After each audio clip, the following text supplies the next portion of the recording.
यार मुझे क्या लगता है कि जब आदमी किसी बहुत तनाव भरी भावनाओं से गुजर रहा होता है या फिर कभी उसको कोई बहुत ऐसे अवसाद हो जाते हैं, भारी भावनाएं हो जाती है उसके साथ, या फिर उसको कभी कुछ सुकून भरा चीज़ चाहिए, तो वो आजकल के फूहड़ गानों के बजाय वो सोचता है कि नए गाने सुने। सही बात है। नए गाने ना सुने और इसके बजाय पुराने गाने सुने। सही बात है यार, ताकि नए गानों में जो भाषा की एक मर्यादा होती है, ताकि हमारा भारत सभ्यता के लिए जाना जाता है। नए गानों में शराब और उसको ग्लैमराइज हम लोग कर रहे हैं। हाँ। पुराने गानों में भी था, परंतु एक कहते हैं नजाकत से बात करते थे। तो भाई सुकून तो पुराने गानों में है, सीधी बात है। वो रफी साहब की जो आवाज थी, किशोर दा की आवाज, मन्ना दा, एसडी बर्मन साहब और मजरूह सुल्तानपुरी के लिरिक्स, लता जी, आनंद बख्शी साहब, इन लोगों ने यार मतलब क्या लिखा है कि सदियों एवरग्रीन सॉन्ग्स लिखे हैं इन्होंने, सदियों जो कभी पुराने ना हो। तो भाई तुमने ये भी देखा होगा कि जो बच्चे पहले पसंद नहीं करते थे कि हम पुराना पापा के साथ गाने सुन रहे हैं, अब वो खुद ही सुन रहे हैं। बिल्कुल है, गजलें सुन रहे हैं। बताइए आप, गुलाम अली साहब की। हाँ, और वो तलत अजीज साहब हैं उनकी, और जगजीत सिंह तो जग जाहिर ही हैं, और मेहंदी हसन खान साहब हैं, राहत फतेह अली खान भी साहब इस समय जो नए जमाने में अच्छी गजलें लिखे थे। लेकिन एक चीज़ ये है कि आखिरकार धीरे धीरे क्या हो रहा है कि मतलब लोगों को इसमें ज़्यादा जो है कह सकते हो कि इसमें ज़्यादा झुकाव हो रहा है कि नए गानों की तरफ। एक समय के बाद ऐसा आता है कि पुराने रूट्स में हम लोग को जाना ही पड़ता है। और वैसे आज भी लोग काम कर रहे हैं, कुछ अच्छे काफ़ी म्यूजिक डायरेक्टर्स हैं जो अच्छा काम कर रहे हैं। पर भाई आजकल मैक्सिमम लोग यही सब। अभी तुमने एक नए गाने में सुना होगा जो काफ़ी पुराने कल्चर्स को आ रहा होगा, फेरोना नजरिया, उसने वो चीज़ डेप्लेट करने की कोशिश की थी। बिल्कुल, कि जो है हम इसमें उस पुराने जो ऑथेंटिसिटी थी उसको हम ले आए यहाँ पे। अच्छा, पुराने गानों में देखा था हमने, कास्टिंग भी वैसे होती थी बहुत, जहाँ पे हाई रेजोल्यूशन कैमरास नहीं थे, और वो खासकर वो गाने टेक्नोलॉजी नहीं थी। लोग सीडी में भर के गाने सुना करते थे। बिल्कुल, है ना।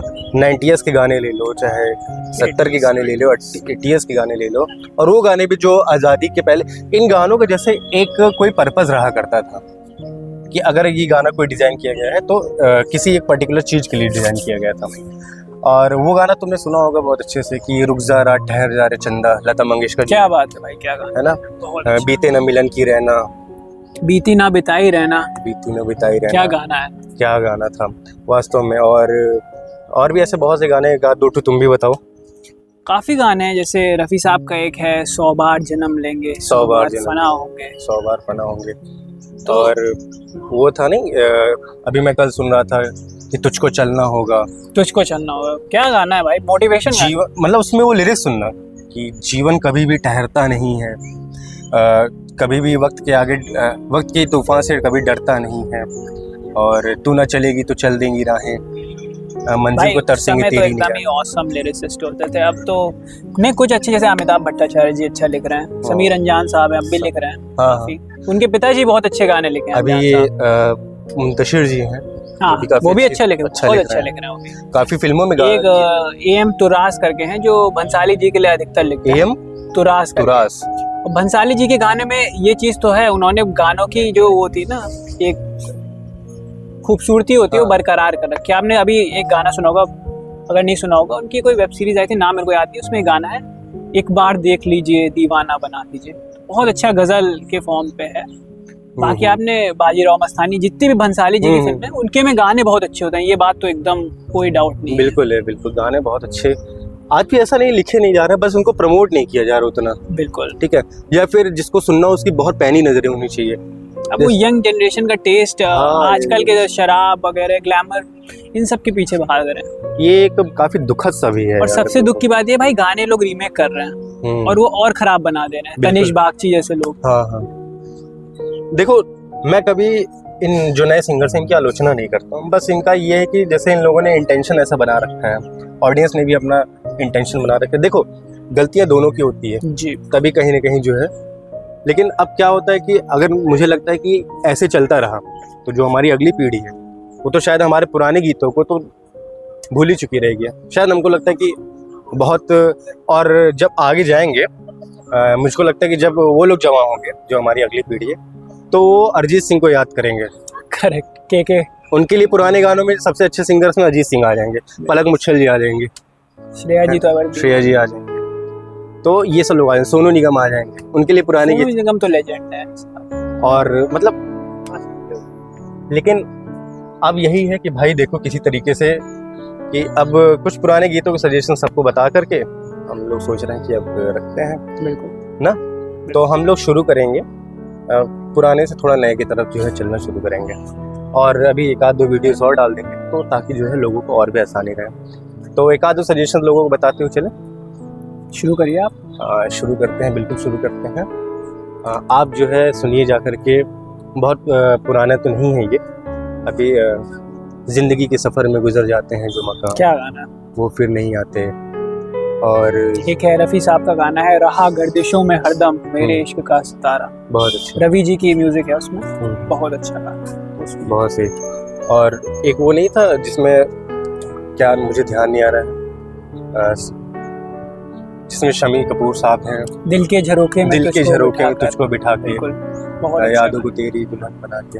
और वो बहारों फूल बरसाओं में मधुबाला की जो नज़ाकत उन्होंने दिखाई, वो तो खैर सॉन्ग ऑफ द डेकेड भी दिया गया है। सॉरी मधुबाला जी नहीं थी इसमें, शायद बहारों फूल बरसाओं में वैजयंती माला थी जी, राजन कपूर। हाँ जी जी। तो आप देखिए कि क्या उनके वो रहा है, मतलब जब देखिए उनकी नज़रें कैसे घूमती हैं, क्या वो लज्जत थी उनकी पोशाक देखिए, वो साड़ी पहन करके जो आती थी। एक सॉन्ग है छू लेने दो नाजुक होठों को, नाजुक होठों से, उसमें मीना कुमारी और उनके राजकुमार जी के एक्सप्रेशन आप देखिए, एकदम नजाकत से उन्होंने वो शराब का वो दिखाया। हाँ हाँ, मैंने कुछ सजेशंस लिख भी रखे थे जी जी, और पता नहीं वो कहाँ चले गए, मुझे समय मिल भी नहीं रहे हैं। भरी दुनिया में आखिर दिल को समझाएं कैसे, लाखों हैं प्यार करने वाले मगर प्यार नहीं, ऐसे करके एक था, लाखों हैं दिल वाले मगर प्यार नहीं, ऐसा था। बिल्कुल। तो मुझे लगता है कि आज के लिए इतना ही ज्ञान काफ़ी है, जी जी, और आगे जो है चर्चा और होती रहेंगी। बिल्कुल। और फिर से अभी जो है, अभी तो बस शुरुआत थी, एक मैंने कहा कि बिल्कुल जो है इसको हम अपने पुराने गीतों को ना भूलें, इन पुराने सिंगर्स को ना भूलें, उन पुराने गायकों को ना भूलें, है ना। तो ठीक है, तो अभी के लिए सिर्फ इतना ही, और आने वाले समय में हमें ऐसा ना हो कि हम पुराने गीतों को भूल चुके हैं, हमारी अगली पीढ़ियाँ हमारे इस वीडियोज़ को देखकर कम से कम कुछ तो सीख लें। तो मिलते हैं आपसे बहुत ही जल्द। इस बार हम लोग एक अलग से पूरा सीरीज़ बनाएंगे जिसमें हम लोग केवल और केवल पुराने गानों की सारी लिस्ट डाले रहेंगे इसमें। और अगर आपके पास भी कोई सजेशन है आपके तो पास भी। कमेंट में ज़रूर बताएं। चलिए ठीक है, अंत में जाते जाते सिर्फ एक सजेशन आपको दूंगा, आप जाइए यूट्यूब पे और रविंद्र जैन का एक गीत है उसको सुनिएगा, ये कैसे बंधन के बीच बंधे हो, बंधन काटन हारे। ठीक है, तो मिलते हैं आपसे बहुत ही जल्द, धन्यवाद।